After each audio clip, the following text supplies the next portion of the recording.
쉬운 경제, 살아있는 경제, 우리 집 경제 이야기, YTN 라디오 생생경제.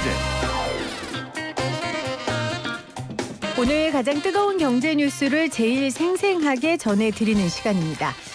N번방, 저는 엄마로서 또 PD로서 이 사건을 알고 싶지 않을 정도로 굉장히 처참하고 저급한 사건이더라고요. 그렇다고 눈 감고 귀 막고 있을 수는 없죠. 이 N번방 사건은 IT 기술의 모든 역기능을 한자리에 모아둔 사건입니다. 가상화폐도 관련이 돼 있고요. 한국인터넷윤리학회 명예회장이자 바른AI 연구센터 센터장이신 김명주 서울여자대학교 정보보호학과 학과장 나와주셨어요. 교수님 어서 오세요. 네, 안녕하세요. 아버지로서 또 특별히 여성들을 교육하는 학자로서 또 대한민국의 한 시민으로서 이번 N번방 사건을 굉장히 가슴 아프게 보셨을 것 같아요. 어떠셨어요? 네, 사건이죠. 굉장히 큰 사건이고요. 저희가 이제 온라인 세계가 열리기 전에 오프라인 일반적인 실생활에서 우리가 전통적으로 가지고 있었던 이렇게 잘못된 성인식이 집단적으로 표출된 사건이다. 이건 뭐 사실 처음 있었던 건 아닌데 이전부터 예고가 됐었던 건데 이제 더 아주 큰 사건으로 표면적으로 나타난 사건이고요. 사실은 저희가 이제 코로나 사태를 겪으면서 요즘에 온라인의 위력들을 많이 느끼잖아요. 그래서 뭐 회사 같은 경우 재택근무도 하고 온라인 마케팅도 하고 그 다음에 뭐 대학이나 초중고는 이제 온라인 강의도 하고 심지어 교회에서는 온라인 예배도 드리는데 이 온라인이 항상 이렇게 좋은 측면만 있는 게 아니라 오히려 그 어두운 면도 있다는 것을 보여주는 아주 대비적인 그런 사건이라고 볼 수 있을 것 같아요. 그러니까 원래 잘못된 성인식이 이 IT라는 새로운 기술을 만나면서 네. 아주 안 좋은 쪽으로 엄청난 폭발력을 가져온 거죠. 그렇죠. 보통 이제 인터넷 윤리학자들이 많이 쓰는 게 탈억제 효과라는 건데 이제 실세계에서는 주로 실명이 이렇게 드러나고 개인과 개인이 면대면을 하기 때문에 마음속에 가지고 있는 여러 가지 이제 욕구들을 잘 표출하지 않는데 이게 이제 온라인상에 익명화되기 시작하다 보니까 이게 표출되기 시작하고 이게 이제 문제시되기 시작하는 거죠. 그렇습니다.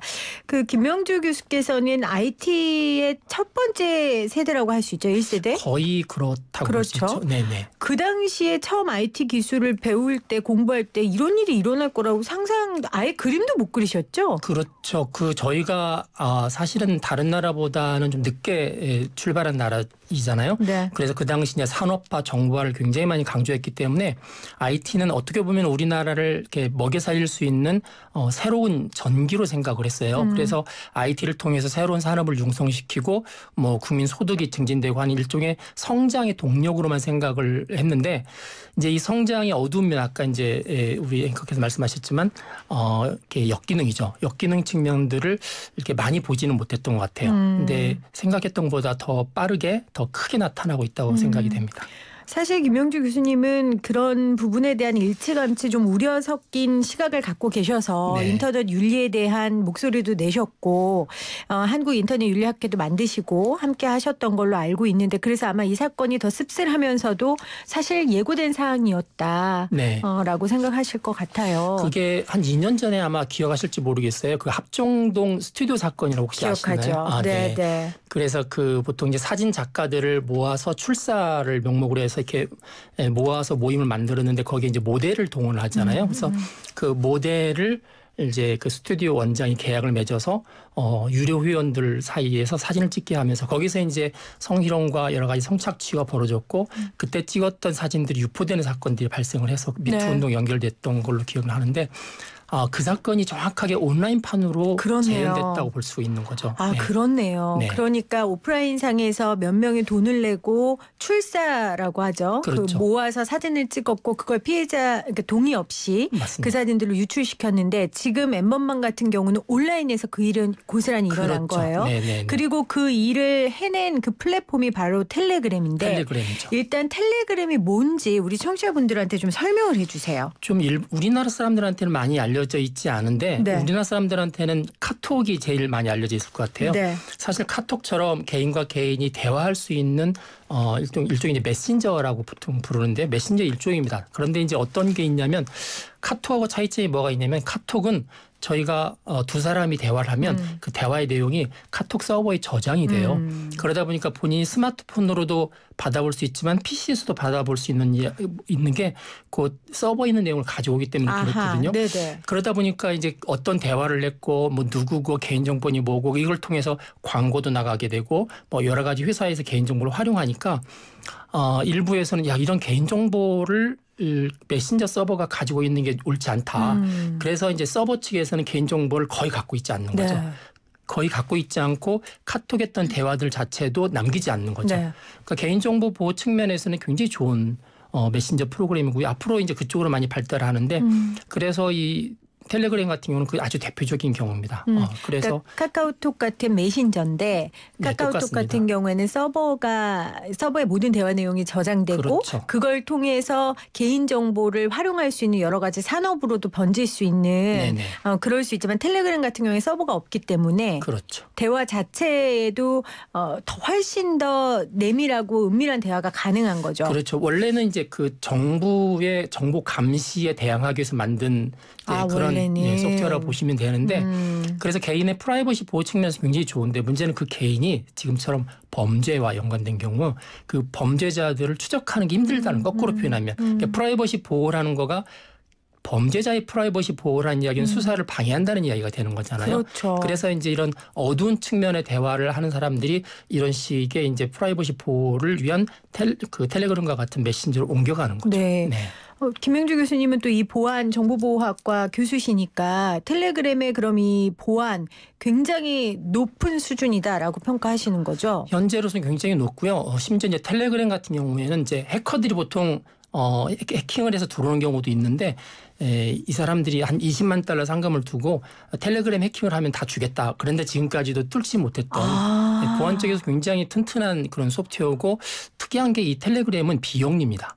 그러니까 광고가 전혀 나가질 않아요. 네.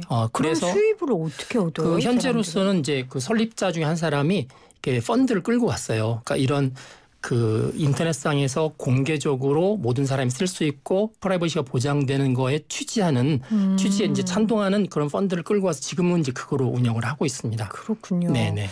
말씀하신 것처럼 이게 정부의 감시나 이런 거에 대항하기 위해 만든 거라고 했으니 처음에 만든 사람들은 이런 범죄를 하라고 만든 건 아닐 거 아니에요. 그렇죠. 네. 근데 지금 아까 저도 방금 전 뉴스에서 들었던 것처럼 지금 N번방 때문에 이 난리가 나는데 텔레그램 쪽에서는 어떤 반응도 어떤 대안도 내놓고 있지 않다는 거예요. 그게 텔레그램의 약간 역사하고 연관이 있을 것 같아요. 이게 원래 텔레그램 러시아에서 만들어졌거든요. 러시아에서 만들어졌다가 러시아 정부가 정보를 요구하고 이러니까 이제 두 사람이 형제가 만들었는데 독일로 망명을 해서 독일에 서버가 있어요. 근데 그 서버라는 게 우리가 카카오톡의 그런 서버처럼 어떤 개인의 대화 정보를 가지고 있는 서버가 아니에요.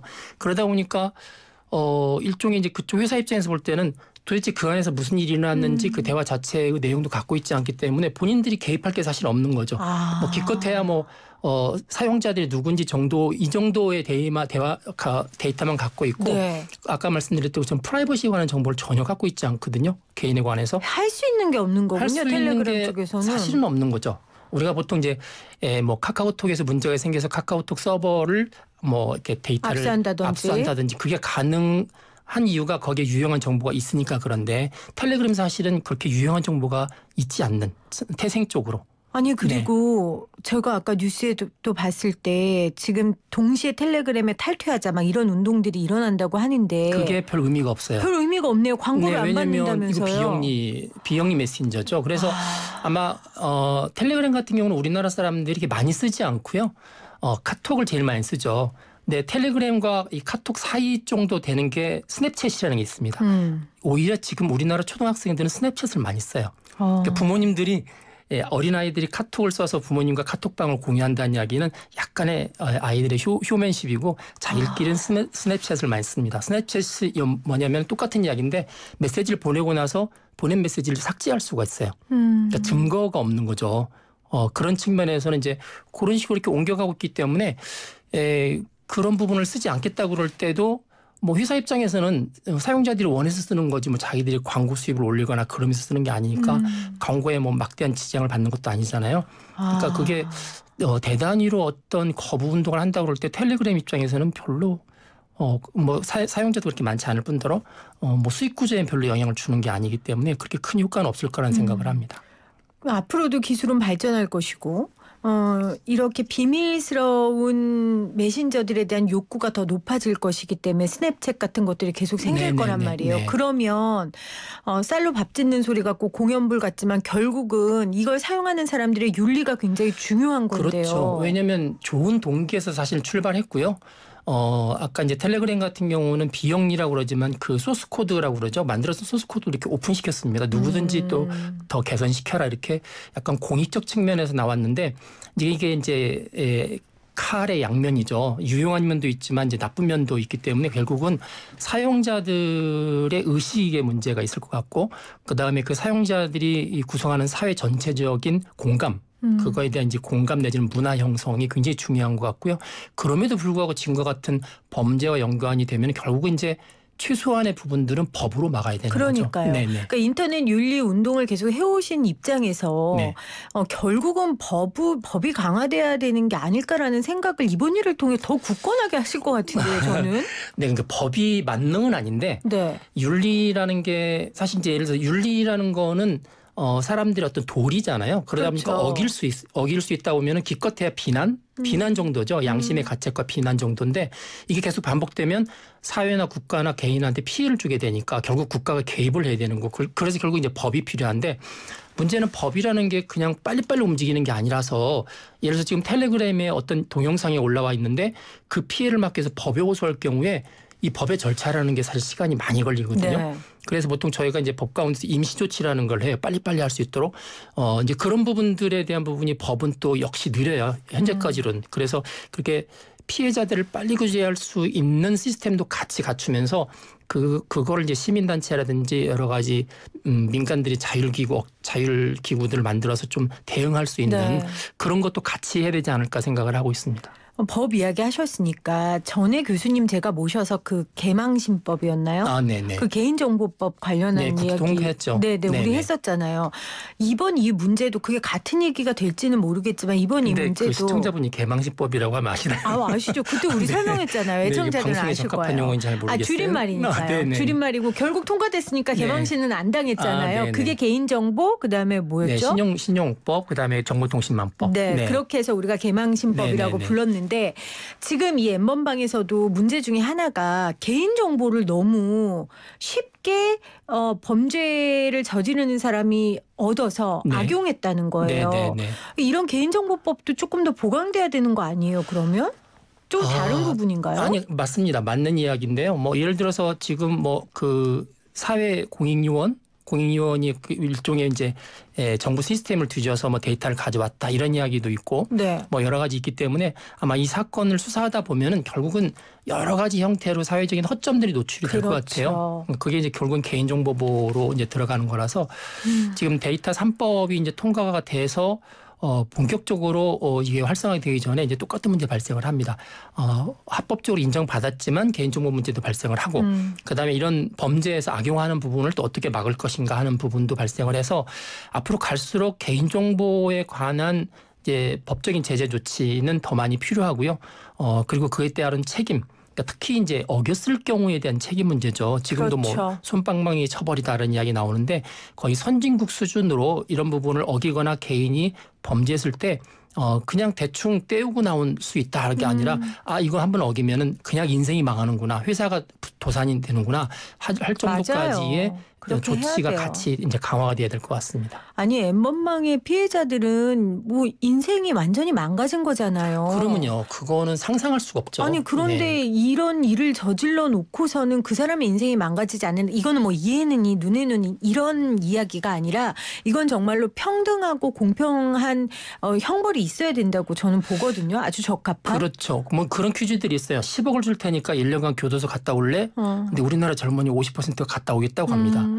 네, 그렇기 때문에 엄청난 돈을 벌고 한 4년, 3, 4년 뭐 살고 나오지 이런 생각들을 이제 가지고 있으면 이게 이제 일반적인 이제 법 정서의 문제인데 그런 거에 대한 부분들에 대해서 그럼요. 사회적인 질타나 비난이나 또 기본적인 어떤 인성에 관한 부분들을 맞습니다. 다시 점검하는 부분들이 필요할 것 같습니다. 맞습니다. 네. 오늘 서울대 정보보호학과 학과장인 김명주 교수와 함께 이 N번방에 관련된 이야기 나누고 있는데 우리가 텔레그램에 대해서 배웠고 또 관련된 개인정보법 이야기 나눴어요. 또 하나 교수님하고 몇 년 전에 비트코인 관련해서 인터뷰했었는데 네. 가상화폐. 네. 이 가상화폐 문제가 또 지금 핵심이에요. 네. 그러니까 N번방을 만들고 그러니까 N번방이라는 건 실체가 없는 방인 거죠. 텔레그램을 통해서 네, 만드는 일종의 거니까. 뭐 카카오로 말하면 카카오 이제 채팅방이죠. 그렇죠. 네, 그런 네. 거죠. 여기에서 수익을 낸 주범들이 주로 추적이 어려운 가상화폐를 사용했다고 하더라고요. 네. 이걸 좀 설명을 해 주세요. 이게 어떻게 이렇게 사실은 있는 건지. 가상화폐를 이제 암호화폐라고 많이 이야기하는데 우리가 암호 그러니까 이 암호화폐를 잘 모르신 분들은 내가 그 암호화폐를 쓸 때 쓰고 있는 내가 어디서 지불했던 것을 추적을 못할 줄 알고 계세요. 근데 그거 오산입니다.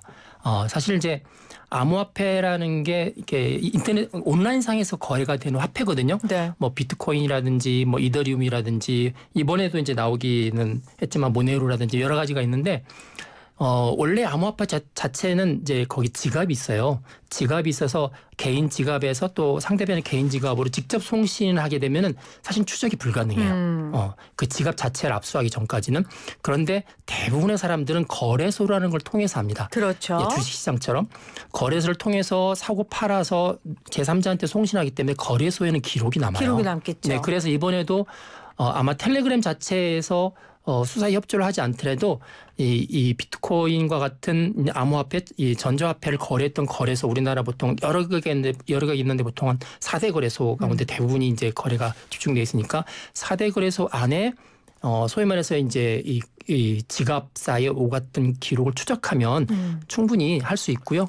물론 이제 전문가들은 그걸 피해가는 방법들이 있긴 있어요. 근데 일반적인 사람들은 그렇게까지 하지는 않았을 거라고 보고 있고 왜냐하면 너무 번거롭기 때문에. 그리고 아주 가볍게 생각했을 거예요. 이게 그렇게 그렇죠. 큰 범죄라고 이름 생각 안 자체가 하고. 암호화폐라고 그러니까 내가 거래해도 모르겠지라고 생각하지만 현재 시스템 안에서는 거래소를 통해서 물론 이제 거래소에서 그 거래 내역을 제공하는 전제 조건이죠.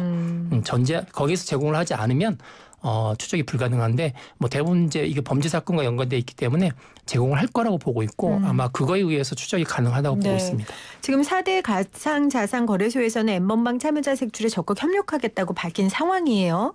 그러니까 교수님 말씀은 직접 맨투맨으로 했다면 기록이 안 남지만 네. 보통 거래소를 통해 하기 때문에 분명히 기록이 남고 네. 이 기록을 통해서 N번방에 이용을 했던 사람들의 정보가 분명히 얻을 수 있을 것이다. 그렇죠. 알아낼 수 있을 것이다라고 시장과 설명하신 똑같다고 거예요. 보시면 되는데 네. 그러니까 이제 장외 거래라는 게 있잖아요. 그런 것처럼 보통 이 암호화폐도 OTC 거래라는 게 있거든요. 오버 더 카운티라고 그래서 보통 약을 살 때 처방전 없이 사는 것처럼 거래소를 통과하지 않고 직접 거래하는 게 있습니다. 네. 있지만 일반 사람들은 잘 쓰지 못하는 부분들이라서 아마 그 지금 뭐 몇만 명 그렇게 이야기를 하잖아요. 그 몇만 명의 사람들은 대개는 거래소를 통해서 그랬겠죠. 했을 거기 때문에 거의 대부분 다 추적 가능할 거다라고 보고 있는 거죠. 그러니까 나쁜 사람이 부지런하면 정말 안 돼요. 그거는 대책이 없죠. 얼마나 부지런하면 세상에 아니 거기다가 비트코인은 물론 프라이버시 코인으로 알려진 모네로를 적극 활용했다고 하는데 도대체 모네로가 뭡니까 이게? 이게 이제 모네로는 비트코인이나 뭐 이더리움과 비슷하긴 한데 이제 이게 있습니다. 전자지갑 안에도 보면 전자지갑을 안에 보면은 그 돈이 비트코인 그러니까 암호화폐가 들고 나는 거래가 있어요. 어디에서 누가 보냈고 누가 받았고 얼마를 보냈고 하는 네. 기록이 있는데 이 모네로는 그 안에 그거를 약간 조금 어려운 이야기이긴 한데 그 오퍼스케이션이라는 용어가 있어요. 이렇게 모호화시킨다는 게 있거든요. 내용 자체를 다른 사람이 봤을 때는 이게 무슨 내용인지 모르겠 정도로 이렇게 내용 자체를 모호화시키고 이 모네로 프로그램 안에서만 이해할 수 있게끔 해주는 식으로 해서 누가 누구한테 보냈는지 얼마 보냈는지를 이렇게 감추는 거죠. 그래서 이제 모네로 같은 경우는 직접 거래하게 되면 진짜 내용을 볼 수가 없습니다. 그러니까 돈의 껍질을 다르게 끼워 넣어서 혼선을 주는 네, 그 거래했던 거잖아요. 기록 자체를 남들이 들여다봐도 내용을 알 수 없게 하는 거죠. 네. 아니 그냥 명확한 실물 화폐도 눈먼 돈으로 우리가 쓰려면 얼마든지 쓰는데 어떻게 이런 흔적도 찾기 어려운 데다가 익명성까지 주는 모네로를 만드는 이유가 저는 이해가 안 그게 가요. 현금이 있잖아요. 네. 예를 들어서 세뱃돈을 현금과 수표로 준다고 그럴 때 사람들은 현금을 선호합니다. 네. 일반적으로. 왜 그러냐면 수표는 추적 가능하고 현금은 추적이 불가능하죠. 사실 엄밀히 따지면 현금도 추적이 가능합니다. 왜냐하면 화폐마다 일련 번호가 있기 때문에 추적 가능한데 그걸 누가 일일이 기록을 기록을 하지 않잖아요. 네. 그래서 현금의 가장 큰 장점이 익명성이거든요. 내가 누구한테 돈을 줄 때 얼마를 줬는지 뭐 돈의 번호를 기록하지 않는 이상은 굉장히 좋은 편리한 도구이기 때문에 그래서 보통 뇌물이라든지 어떤 거래할 때는 현금으로 많이 하지 않습니까? 그럼 이제 비트코인과 같은 전자화폐도 일종의 이제 온라인상에서 현금 역할을 하다 보니까 자꾸 추적이 불가능한 상태로 가려고 자꾸 이야기를 하는 거죠. 그렇겠죠. 그래서 이제 지금 나왔던 모네로와 같은 것들이 점점 나오고 일반 사람들은 그쪽 특히 이제 자금 세탁하는 사람들 되게 큰 기업이나 뭔가 이렇게 좋지 못한 자금 흐름을 가지고 있는 사람들일수록 선호하게 되고 이쪽 시장이 사실은 지금 전자화폐 가운데서 옛날 한 20% 그랬거든요. 지금 한 35%까지 성장을 했어요. 그래서 심지어 지금 암호화폐 거래소들이 앞으로 문을 닫을 수도 있다. 이제 거래소 자체도 필요 없어지는. 네, 이제 그쪽 왜냐면 지금 한 1, 2년 사이에 굉장히 급속도로 시장이 잠식되고 있거든요. 그러니까 이렇게 이제 범죄라든지 나쁜 일 쪽에는 이쪽이 더 많이 가는 거라서 이제 기술적으로 이게 문제가 좀 그러니까 어떻게 사용에 따라서 사회적으로 문제를 일으킬 수 있는 여지는 충분히 있죠.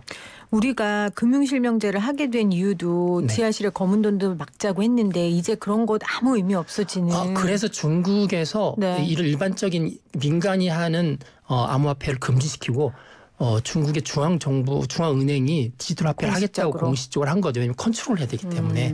네, 그렇게 하는 국가들이 다수 이제 생기고 있습니다. 네.